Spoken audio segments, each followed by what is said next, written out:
This is my first review. Okay. I've never liked the double tap, triple tap screen to undo, thus I always have to extend my hand further to undo, slowing my workflow.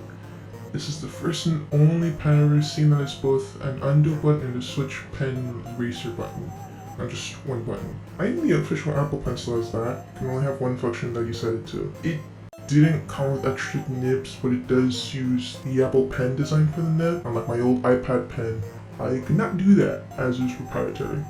Connecting to the pen to my iPad was very easy, and anytime I need to turn it on, I just press the button. The unboxing experience is actually very nice, however, the instructions are a map.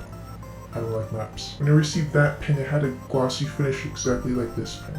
After a year, the paint on the pen started to peel and started to yellow as well. I'm worried that this pen will have that issue as well. I did buy a case for it that has a cutout for the magnetic double tap gesture and a removable cap for the charging port. In Procreate, if you press and hold the undo button, it will continuously undo, but that doesn't seem to work on this iPad pen. If you're an artist or a do-along, I would recommend this over the other iPad pens without buttons. Although the listing says it works for a few selection of apps, I tested it with Tinkercad and Nomad Sculpt and found it also works there too. I think the button is programmed as Command Z, and whatever app allows keyboard function which uses Command Z works. The delay when drawing is about the same as my old pen, which is the same as every electronic iPad pen on the market. One thing that surprised me was when the pen was low battery while I was drawing, my iPad gave me notifications saying Apple Pencil 10% battery. This pen is good if you don't own an iPad keypad, or if you're on the go and don't have enough space, you're a minimalist and don't have enough space for a mini keyboard. As I mentioned earlier, it didn't come with extra pen tips. So if you use a paper-like screen protector, that will cost extra for you very soon. And finally, price. This is right down the middle between average no-name iPad Pencil and Apple Pencil.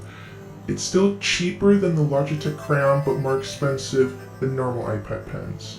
There is another pen by the brand MetaPen, and for $1 less, you can get all of the good things about this pen, plus reprogrammable buttons for each app you set it to using the Meta app. However, there are a lot of complaints about the app not working, not being able to reprogram buttons, pen not connecting, turning on. Pen also has a fixed shape and there are no cases or grips for the pen. And if you're like me, that's pretty bad because I prefer the slim look and feel of the pen, so I can modify it to my own desires or my own hand shape with cases you can buy or grips. And the MetaPen also has one button, not two. If you want something that isn't finicky and works straight out of the box with no configurations, I'd say get this one. If you're fine with the possibility of receiving a pen that doesn't work, but with the possibility of also working with programmable buttons, just get the MetaPen. If you don't really draw or use art programs, I would suggest getting any other cheaper iPad pen.